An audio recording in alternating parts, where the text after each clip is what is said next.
Have you ever wondered what you will do with your overripe plantain, especially now that plantain is in season, and because of the heat around us, when we buy plantain, they get ripe easily. Bother no more because you are in the right space. Hey guys, welcome to my channel. So in today's video, I'll be showing you how I made this delicious recipe with my overripe plantain, and it is called Mosa. So if this video is what you're interested in, sit down, relax, and let's get started.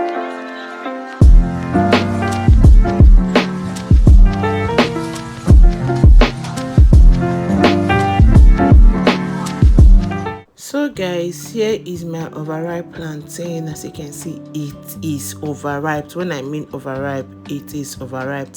So no matter how ripe is your plantain, you can use it to make this recipe, provided it's not spoiled or rotten. So I will start off by peeling out the skin of the plantain.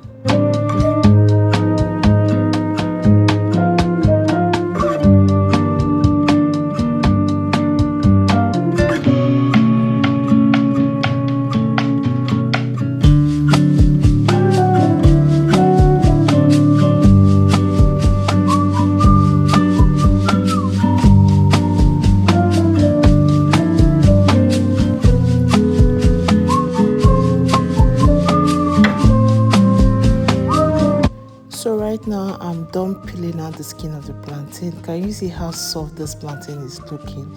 It's very soft. So the next thing I'll do is to use my blender to blend it, but you can use your matcha or anything, or your spoon, even your fork to match it, but I'm going to use blender because I want it to come out as a puree. Right now I'll be adding the plantain into my blender according to how it will carry. Then after adding it, I'll be using my liquid milk as a liquid to blend it, but you can use water if you want to, but I'll be adding a little bit of milk to ease the blending process. So after adding the milk, I'll cover it and allow it to blend till it is smooth. Hey lovely people, welcome to my channel. If you're coming here for the first time, you're highly welcome. And for my returning subscribers, you guys are the main VVIP. Thank you very much for always coming back to watch my videos. Thank you for the love you guys have shown to me on this channel. I'm grateful.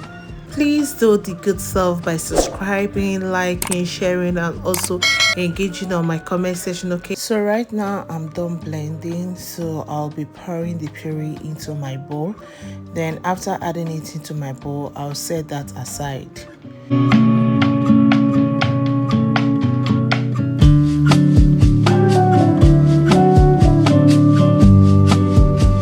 So the next thing I'll do is for me to mix my yeast. So I'll be adding my eggs into a bowl and I'll use warm water to mix it. Then I'll cover it for it to rise. Then I'll set it aside.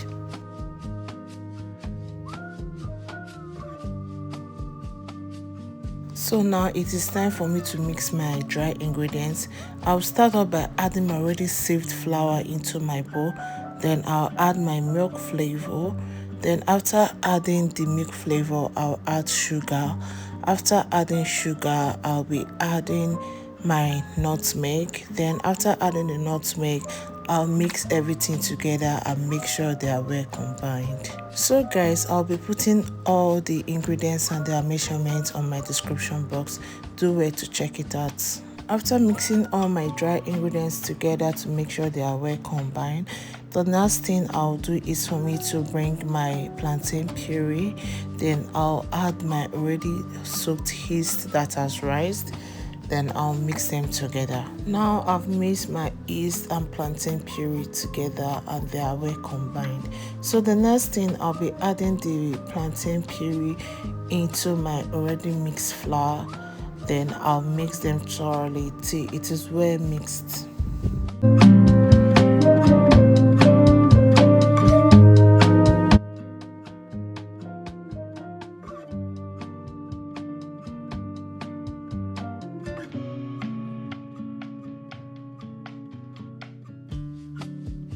So while mixing, you must make sure you check the texture. If it is too hard, you can add a little water, but if not, you just leave it like that. Me, I don't want mine to be very light. So right now I'll be adding salt. Then after adding salt, I'll mix it together. Then after mixing, I'll be adding my pepper mix, which consists of just onions and scotch bonnet pepper. But you can use your dry grounded pepper. It depends on what you want to use and how spicy you want the puff puff to come out. But I just added a little bit of scotch bonnet and onions. Then I'll mix it till all of them are well combined. Then I'll cover it for it to rest for about 30 minutes before frying. So guys, this is 30 minutes later and the batter have rested and has rise. So it is time for me to fry. Into my medium heat oil, I'll be scooping my puff puff batter into it.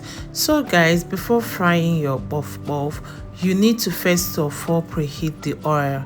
The oil does not have to be very hot, but it has to be hot for you to get a perfect puff puff. And also you must use a deep pot for this frying. You don't need a shallow pot or a shallow frying pan. Always use a deep pot while frying because the puff puff need to deep fry. So that is why you should use a deep pot to fry your puff puff. So I'll continue scooping the batter into my oil till I'm done. Common mistake people make while frying their puff puff is adding too much puff puff in the pot, thereby making the puff puff not to rise properly because they don't have space. But you don't have to add so much puff puff in the pot. You just have to add at least minimum so that they will have space to rise and also fry properly.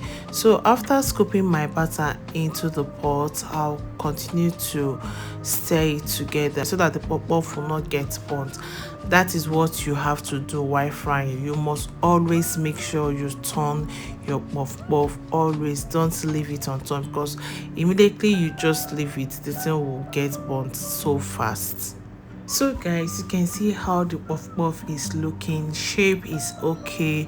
The puff puff came out so nice. So guys, that is how you can achieve this puff puff and also fry it perfectly. Okay, so guys, right now the puff puff is fully ready, so it is time to bring it out from the heat and allow it to cool down a little before you can enjoy it.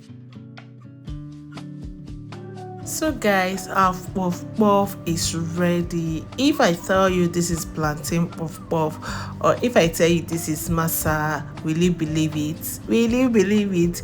So guys, when you have your overripe plantain in your house, you don't have to waste them.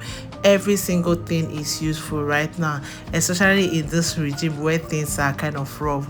So guys, don't waste that overripe plantain in your house. You can use it to make this masa and it will come outside very yummy.